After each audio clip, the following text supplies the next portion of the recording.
think, I'm pretty sure that I'm live now. So I think I need to stop doing anything that could potentially embarrass me here in the Lace on Race kitchen. That, technically speaking, is supposed to be a lot cleaner than it is and a lot further along than it is, because the whole point of my going on, wait for it, vacation, was so that I could get this kitchen ready and painted and prepped so that I could finally have a stove with more than 2 burners. Are you as excited about that as I am? I'm excited, but you would think that I would be a lot more proactive about getting this place ready. That includes painting, which hasn't happened in 20 years. There's the stain on the ceiling that was there when I bought the house. And every time I look at it, I think, Mrs. Shaver, how did that happen? But I've never been excited enough about it to actually change it up. But I am. I'm going to change that up. It's going to have this bright, beautiful, very light butter yellow ceiling that I am going to do myself. Okay. I'm going to put you guys over here like I normally do so that I can look at my notes. I have to remember how to do Facebook Lives because I hadn't done Facebook Lives for a long time. I was just uploading and Danny was doing all the hard work. So this time doing a live, I have to remember everything. One of the things I need to remember is that on a Facebook Live, left is right and right is left. So every time I kind of try to do this, it's very disorienting, but completely worth it. I also need to make sure that I've got my notes because I can't do retakes like I was doing in the other one. So let's see how this goes. One of the ways that I had to remember is that I actually did 5 minutes, literally 5 minutes of the video before it occurred to me, the video's not on. The video's not on. I said some really good stuff and I'm going to try to recreate it here, but the video is not on. And then it occurred to me that I had to put a title in so that they could go live. I am learning. It's a curve. Just like I've learned a lot of new things in the last 5 weeks. This video is going to hopefully give an update, give some encouragements and recommendations and exhortations, no admonishments, but definitely reminders about what we're doing here, who we are, and why it is important that we stick around. First of all, reminders and encouragements and exhortations.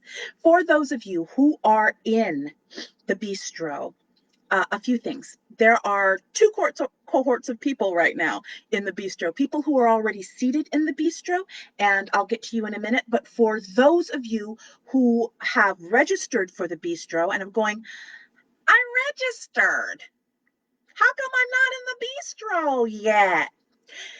If you'll notice, we did give 2 requirements for being in the bistro. The very first one, I will never get used to that.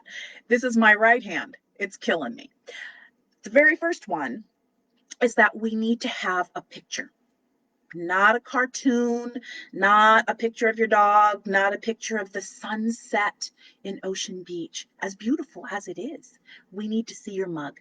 We are creating an all new kind of community, and part of that is asking you to take very small but real risks. And that includes showing your face. That's what we do in community. If we were together around this kitchen table of mine, or over there, oh, I hate that, or over there on the west side in my living room, there would not be little paddles you would have showing the sunset at Ocean Beach, or holding up a poster of your dog instead of your real face, in order to be able to abide with you so that you can know and be known. We really feel that showing your face is important. And particularly during this, what I'm going to call threshing time, it is absolutely imperative that we together live out the ethos that is embedded in the pinned posts, in the guidelines, in the Hopes and Vision series, and wait for a new Hopes and Vision series with all of leadership team and me coming up in March, where we talk about what we hope to see in the weeks, months, and years ahead, individually and collectively. But that's a big part of it. In order to become a community, You've got to be willing to go shields down. And I realize, and we're going to talk about it more. I realize that that is indeed a departure from other spaces, where in other spaces you can be a little bit anonymous. You can call yourself, I'm thinking up something. I'm actually looking around at my table. Everyday seasoning sparkle princess, if you feel so led. And it's that same thing I'm doing with Facebook Lives, trying to get these right. You can show a picture of Trader Joe's everyday seasoning instead of your face, and that way you can do and say pretty much anything you like with very little repercussion. One of the reasons that we do this is indeed for accountability, but it's also to remind you that you're talking to real people because you're a real person yourself as well. Speaking of which, real faces, real names. My name is Lace Janine Watkins. There you go. Although I wouldn't mind putting everyday seasoning on my debit card and have someone look perplexed every time I go into Walgreens. That's not who I am. A lot of times when you go into spaces and you decide that you are not going to use your real name, even if you're not doing it consciously, there is a piece of you, a small piece of you, that is wondering or deciding that you are not going to bring your whole self into the space. Anytime that you do something where you are holding back, where it's, I'm not going to give it all, there is an element of, frankly, lack of accountability, but also the crucial point of it is that there is no accountability without knowing. We've talked about this before. One of my favorite therapists, um, Peter Kramer, talks about that tension, that duality between wanting to be seen and known. And your biggest fear, what wakes you up at 3 a.m., is being seen and known. This has shown up a lot in the last 5 weeks. And to the extent that we can, to the extent that I can imagine you all around this kitchen table or in the living room or on the porch, that's the way we do it. Insofar as we are indeed new people doing new things in new ways, this seemingly almost, why is she even asking? It doesn't even really matter. Well, let me tell you, it absolutely does matter. When I can see Lee's face, it's a lot easier for me to try to locate her, to have a really fuller sense of her humanity. When I can see Leonie's face, I remember how much I love her and that I'm walking with her in solidarity and community, and that she is not just some nameless, faceless person that I can say anything to in any old way. This, so there's that. Also, for people who are indeed already seated in the bistro, part of what you agreed to when you registered, and this is for people who also are going to be registering, and let me just put in a plug for that. There are some amazing conversations going on specifically about the last 5 weeks, but also about our Black History Month honorees. And I am going to be doing two incredibly special essays that are so deep to my heart that kind of got hijacked with the whole Michigas of the last 5 weeks, but I am going to do it because the two people that have allowed me, that made it possible for me to sit here in front of you day in and day out, are two women who are now in their 80s, but whose influence touches me to this day.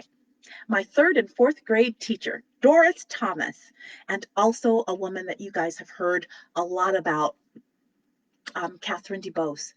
Both of these women shaped me in ways 50 years ago that shape me still. My curiosity and my intellectual rigor and thirst and hunger comes from Doris Thomas. How to put that out and apply it comes from Catherine DeBose.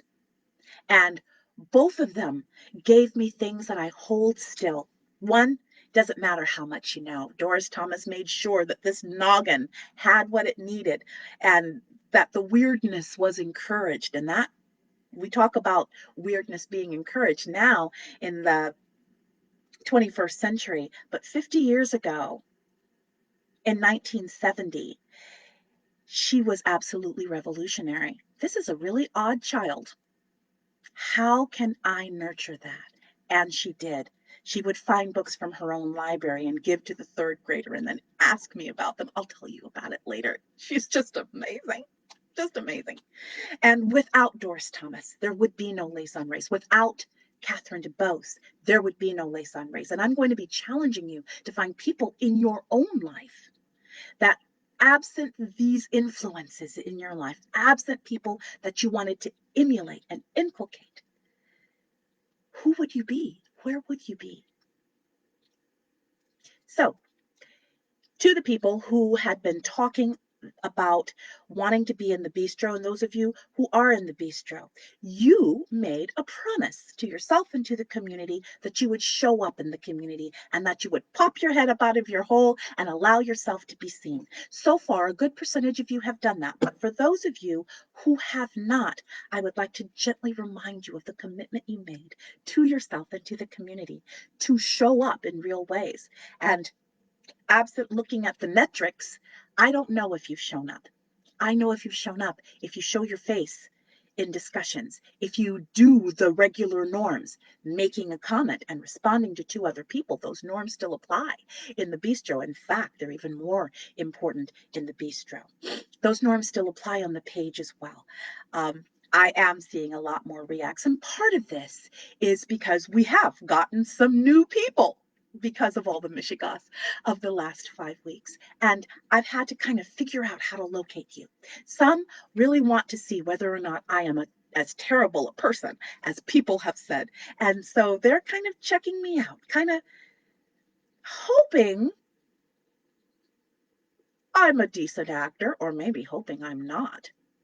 But they're still on the fence. But they do not necessarily know how we operate here in this space. So for those new people, and for those people who have kind of started looking again, the followers on my personal page, some of my own friends on my personal page, some of you here that have been lurking, and who have popped your head up. And the only way I can tell is in the Facebook page, I can see who likes and hearts. I'm going to ask you not to do that. I'm going to ask that if you have not read the guidelines on the pinned post, that you start doing that. One of the most exciting things that we are going to be doing is Chef's Table, which has been pushed back because of the Michigas, but it's still going to happen. And one of the things I am convinced more than ever of is that we absolutely need mentorship. Um, we are, we are.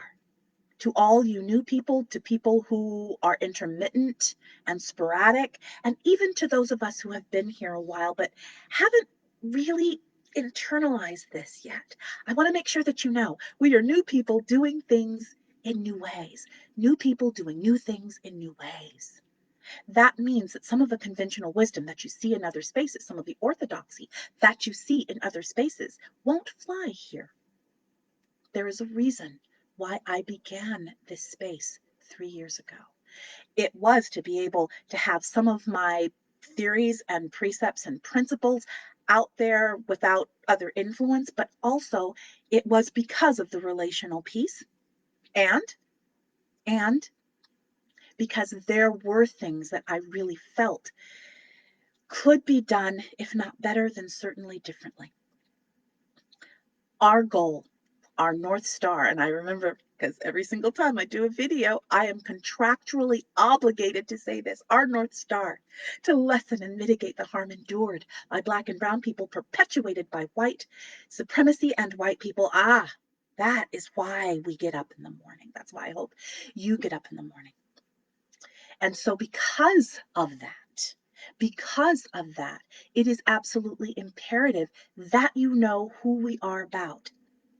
If there's anything that I am more convinced of than ever, is that we are the anchovies paste of the racial justice space. Say that 10 times fast. We're the anchovy paste of the racial justice space. We are not for everyone.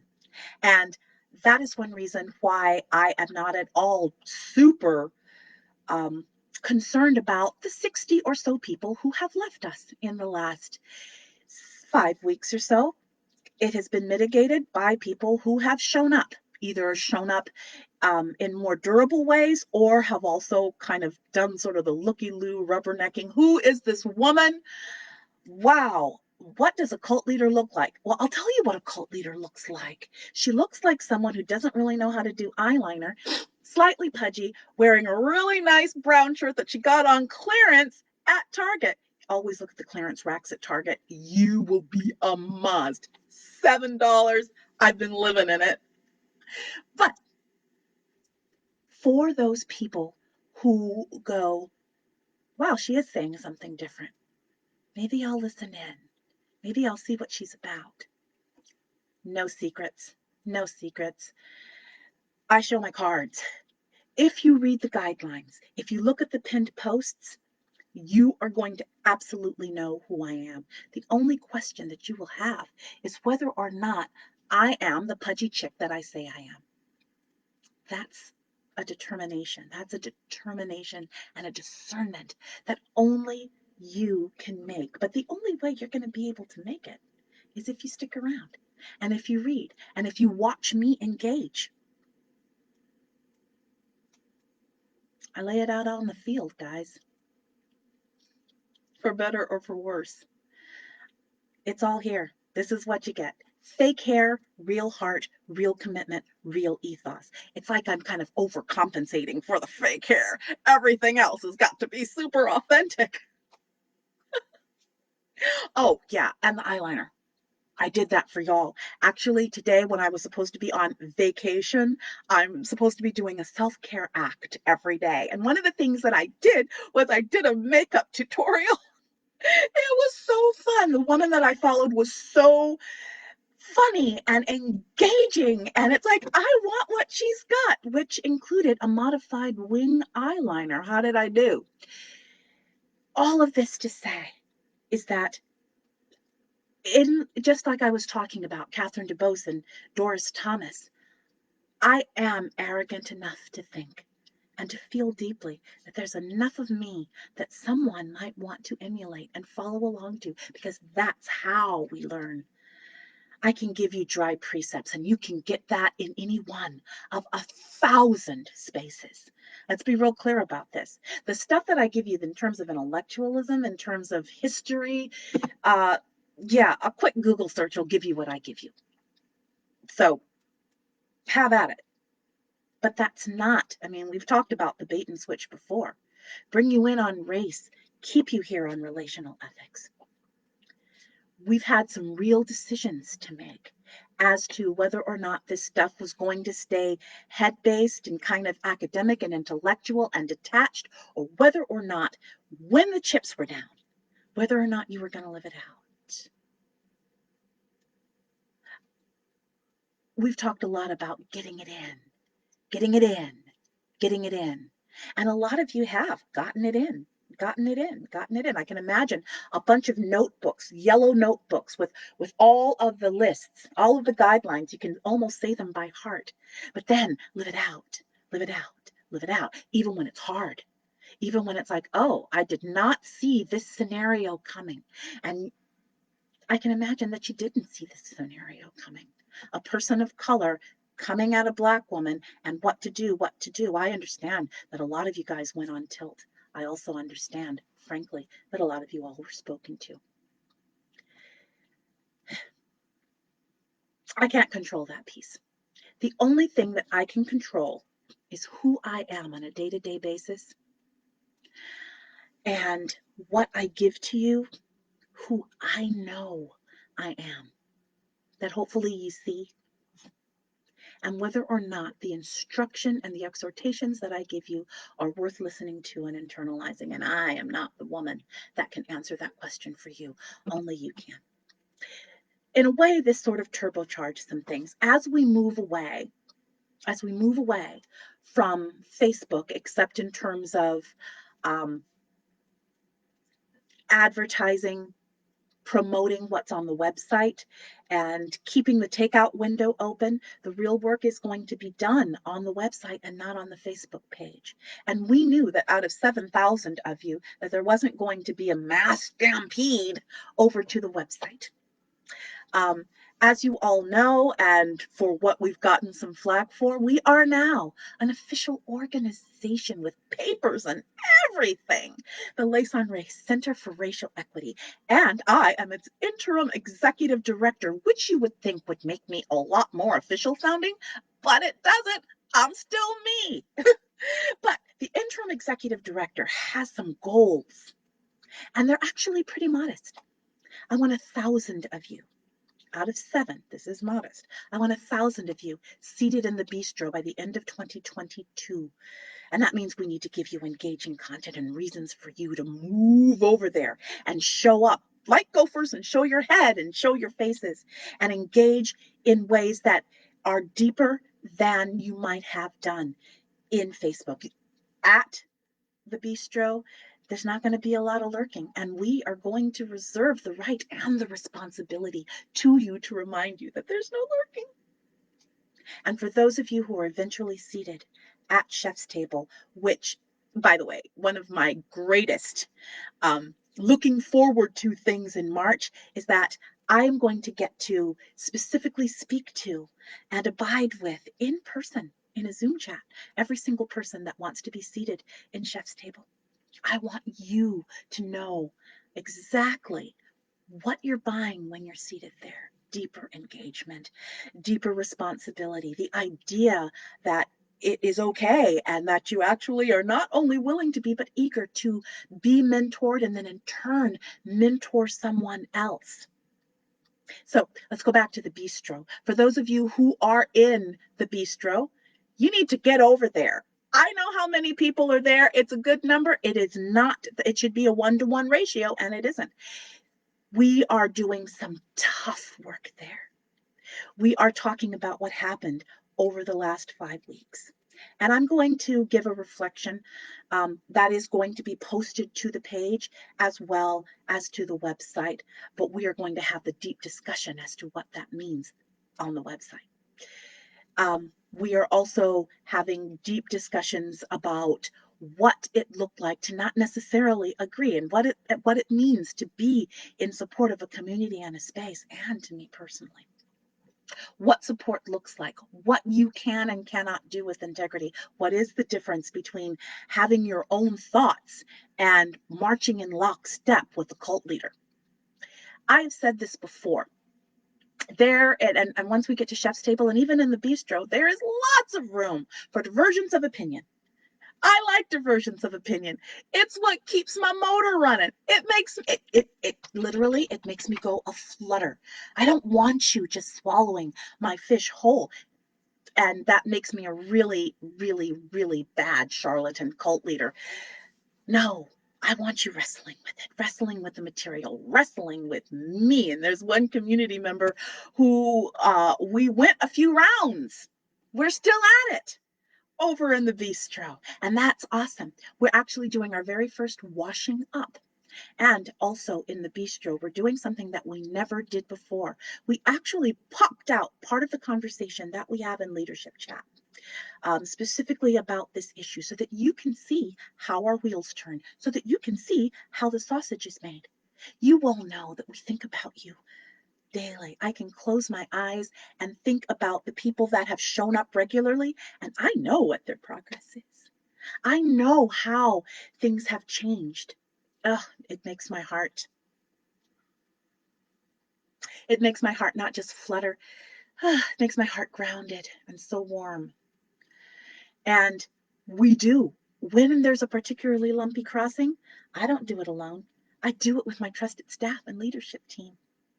People kind of go, how can you walk with people so faithfully? It's like, I don't necessarily.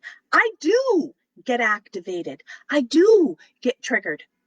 Sometimes I forget how to best manage the slush in my own bucket. I do feel the countertransference. I feel all of it. That is why You need a bunch of people that can. I'm thinking about saying this to her. What do you think? That sounds maybe a little sloshy. That sounds maybe a little top down. Are you really acting in ethos? Like, oh, you're right. I'm activated. Let me say it another way. That needs to be able to be done. And you also need to be able to think on your feet. And you also need to do it within the context of community. So again, there are about 10,000 of you across all platforms. Do I expect that stampede to go into the bistro? No, and in a way, that's a good thing. I'm not sure that I can handle 10,000 people doing what we do the way we do it. There would need to be about 1,000 of me. And really, do you want to see 1,000 me running around suburban San Diego? I don't think you do. But yes, 200 to 300 of you seated in the bistro by the end of 2022. Are actually seated in Chef's Table by the end of 22, about 1,000 of you in the bistro. That is actually very modest. The reason that we conceptualize the way we did and moving away from Facebook is a few things. One, Facebook can engender behavior that is not always conducive to best learning and is not always conducive to the type of relational ethics that we are promoting. This was supposed to be the month of the good place. We're going to start doing an episode a week of the good place. And then this happened. And now we have front and center in your face, in the moment, relational ethics for us to wrestle with. Who you are when it's actually tough. How you hold on to yourself, how you hold your own hand within the context of community. Because yes, hold your own hand, but you don't hold your own hand alone unless you choose to. That is a big deal. So for those of you who are in Chef's Table, hi thee over there. How often do you hear a sentence like that? Hi thee over there and participate in these discussions because they are going to be the template for who we are going forward in a very real sense. My ex-employee gave us the perfect reset button. For those of you who have chosen to stick around for whatever reason, including rubbernecking, including being a looky-loo, including seeing when I am going to just jump off my ethos and my practice and my commitment to my own ethics, welcome, all of you. But if you're here rubbernecking or looky-looing or lurking or hoping I mess up, maybe one or two of you will see who I actually am, what this space is actually about. New people doing new things in new ways. When you go over to the website, you are going to see a reflection lanes lines in the relational as well as the video, both of which were posted up here. Didn't get a whole lot of traction, but it got a lot of traction for those people for whom it's important, and that is in the bistro. When we were talking about Hesed and unilateralism, it's a big deal. And that is how we've always rolled, but now we're going to be even more overt and more intentional about that. We are starting an entirely new space for the last 3 years. We are doing something that no one else is doing, where anybody can speak to anybody. Encouragement, exhortation, advice, even admonishment, even sometimes chastisement. We realize that that is not done in other spaces. We realize that there is conventional wisdom and a certain orthodoxy that precludes, and we are going to be very mindful of that. I will say point blank, some of the things that you can do in this space that you are encouraged and indeed required to do in order to shore up your own praxis so that you can take it outside, because that's what's important. Make your mistakes here so you can do it well and durably out there. If you cannot speak to women of color, then you're not going to do it in the staff meeting. You're not going to give constructive criticism that will allow a woman of color to turbocharge her career in the conference room. you're not going to be able to have durable friendships that actually matter. Because if that prohibition is in place, is it truly friendship? Is it friendship if I can't speak into your life? Is it friendship if you can't speak into mine? I would question that. And I do believe, unlike some spaces, that it is absolutely possible and indeed crucial to an integrated praxis that you do have cross-cultural and cross-racial relationships. You just can't do it badly. You need to do it well. You need to have the tools in place. And you need to have Hesed love at the core. That's another place where we are a little bit different. So, Hesed love at the core. Anybody can talk to anybody. It shouldn't be revolutionary, but it kind of is. We are creating the world that we want ourselves to see, not just today, but 5 years, 20 years, 30 years down the road. We want a world where your kids 30 years from now will not be wringing your hands as to how to support. We want a world where basically Lace works herself out of a job because the relational skills are going to be there. Where resilient and relentlessly reliable praxis is a given, and not an aberration. I realize that while we are here in this lab space, we are working our, I almost said a bad word, hold on. We are working our took-us off to make it possible here. And the only way you learn it is to become active here in the takeout window where you're making your first baby steps.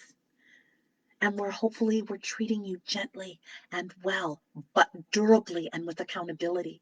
And then you go to the bistro.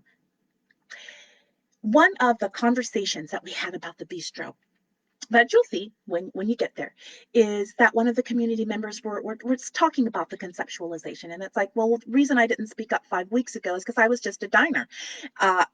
It wasn't my place. Oh, it actually is your place. I'm going to tell you kind of what I conceived of at the diner. On the one hand, yes, come in, be seated, eat good stew, drink orangeade, enjoy. But one of the ways that I was thinking about when I was trying to find a way to say it in a way that this community member could hear is that it's a teaching kitchen and also a teaching dining room. I live in Lemon Grove. Right next door is La Mesa. And in La Mesa, there are 2 culinary schools that have dining rooms. So during the day, these budding chefs are learning how to cook and chop and slice and saute and bake and sear and broil and do everything that you do in a kitchen, which I will be doing with 4 burners and a griddle in 2 weeks. Am I excited? I'm excited. But the diners also have a part to play. They are not passive. The diners are made up of people in the community who get discounted meals, and they're awesome. But also, most of the diners themselves are also students. They want to be able to see how it's plated. They want to be able to see if the flavors marry. They want to see how you actually serve a flambe. Not passive. So when you're seated in the bistro, that does not preclude passivity. And even when you're here on Facebook and what we call the takeout window, that's not passive either, because you can smell what's going on in the kitchen. You can smell what's going on in the dining rooms, what we call groups, dining rooms. So there is a lot of ways to enter in. One of the reasons we conceptualized it this way was not to take away from, hey, I did it right, was not to take away from people coming in. No, we wanted to give people as many entry points as possible. You can stay here at the takeout window, I guess. But if what you want to do, at least in some way, is to lessen and mitigate the harm endured by Black and brown people, perpetuated by white people and white supremacy, even though we're giving you the best fries, Yukon Gold, from Idaho. Even though we're giving you the best strawberry milkshake you will ever have in your life, eventually, yeah, I do want you seated in the bistro. And eventually, I want you to wonder how, not just how it's plated, but how it's made. I want you at chef's table. Because the deeper you go, the deeper you go, the more you are going to be able to live out that North Star. While you're sitting underneath the awning, preparing to live out North Star values, which is what the takeout window is. I want you thinking about what it would look like if you made the first steps into the bistro. The only way you are going to know whether or not I'm really a charlatan cult leader who does all of this in a disingenuous way so that she can finish this fleecing and mind control of you all so then I can go and take long drives in my Lamborghini, all the while speaking of how contemptuous I am while I'm listening to, I don't know, what do you listen to in a Lamborghini? I almost said death metal. I can't imagine that. Engelbert Humperdinck. While I'm listening to Engelbert Humperdinck in the Lamborghini, rolling my eyes at all of you.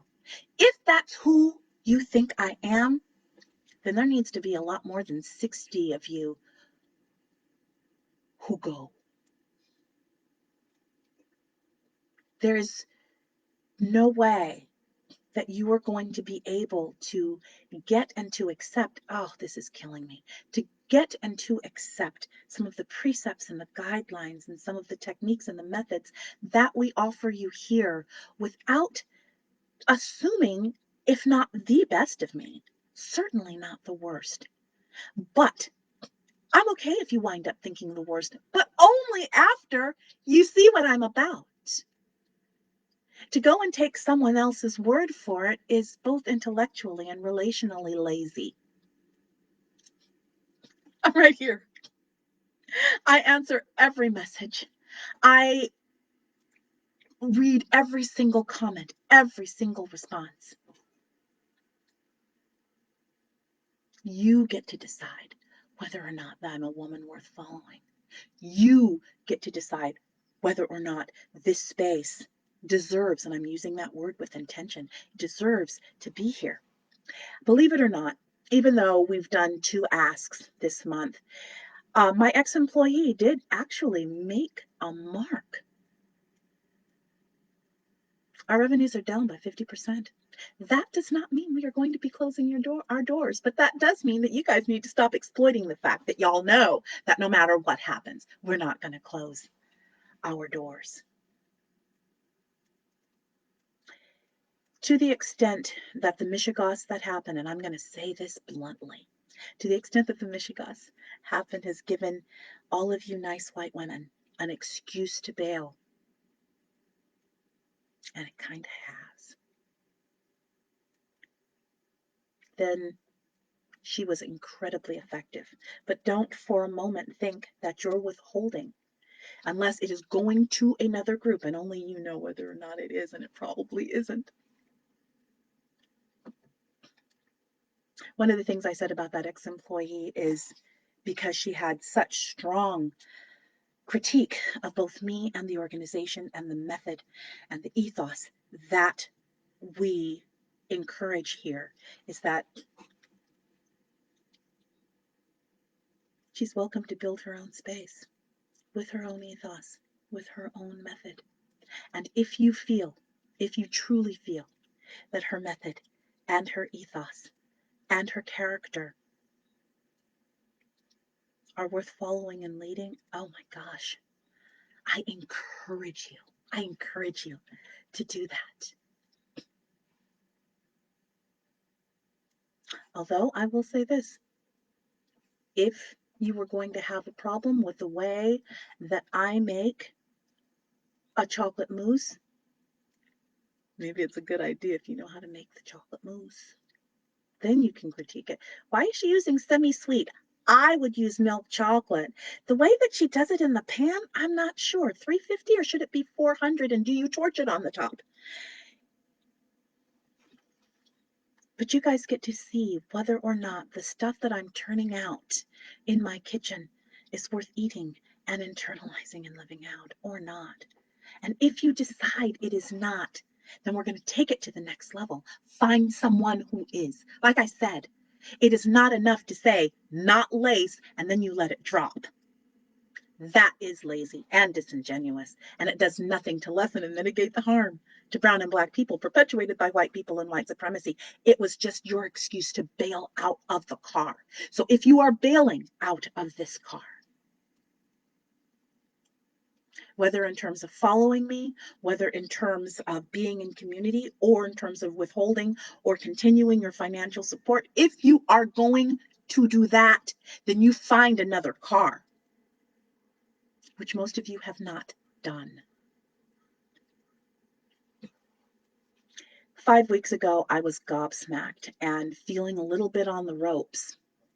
But one of the great things about living out an ethos that I'm proud of, that I have honed in 35 years of adulthood and 3 years in particular of Lace on Race, is that I wasn't on the ropes for long. I know exactly what I am serving up.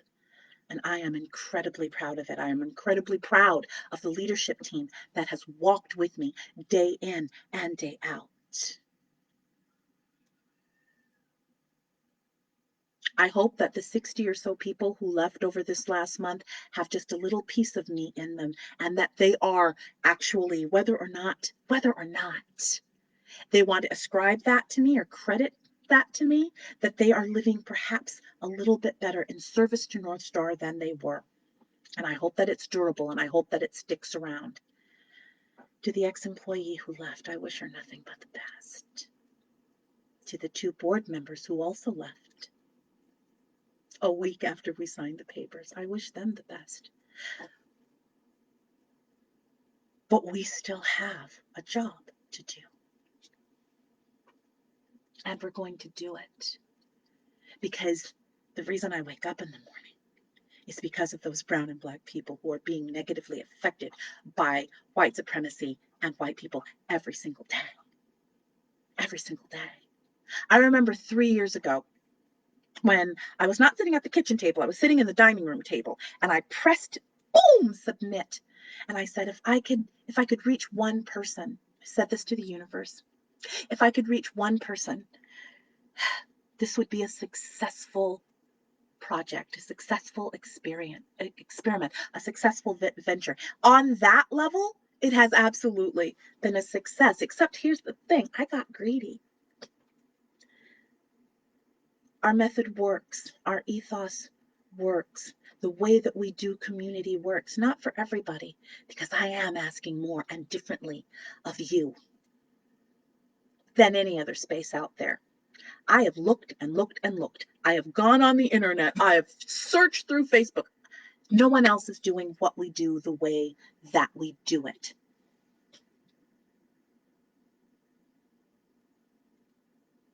That needs to change. It does need to become scalable and replicable, because I am proud of what we do.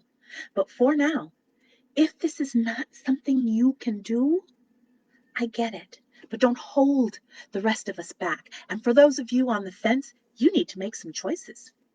You need to decide whether or not this mug is worth following, whether or not the method and the instruction that you've gotten for 3 weeks or 3 months or 3 years is worth inculcating and internalizing. You need to decide whether or not this community is worth cleaving to and abiding with.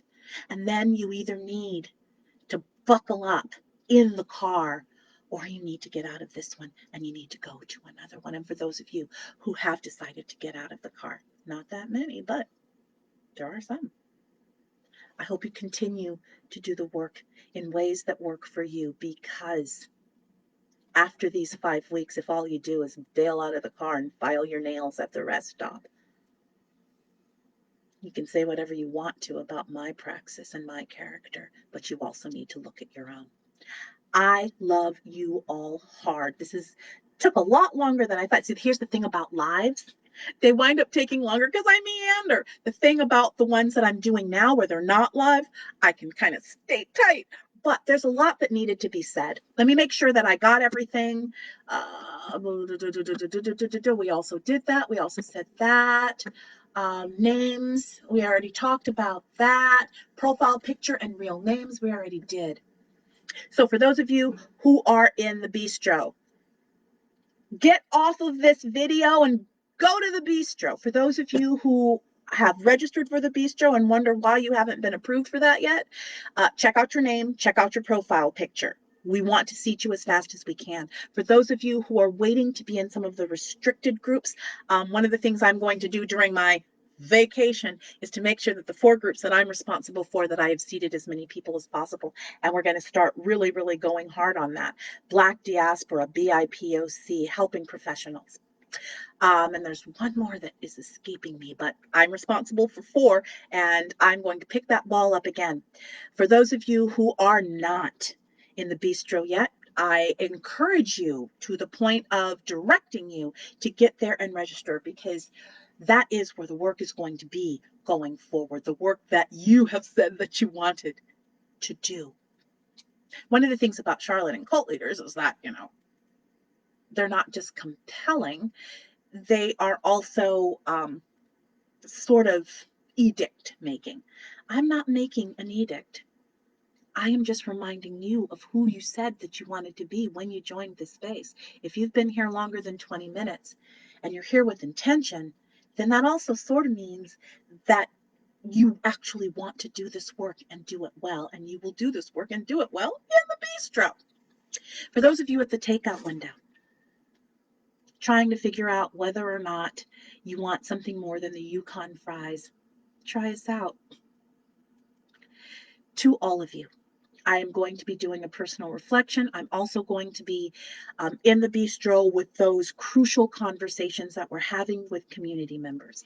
The only way that my ex-employee will have succeeded is that if we become a less strong and a less cleaving community. Is if my ex-employee decides that she's convinced enough people to bail out of my car. Not a Lamborghini, it's a Santa Fe Sport base model. It's amazing, it can fit a lot. But they don't get into another one. And if you have decided to get out of my car, it is on you to find another one. Find another car.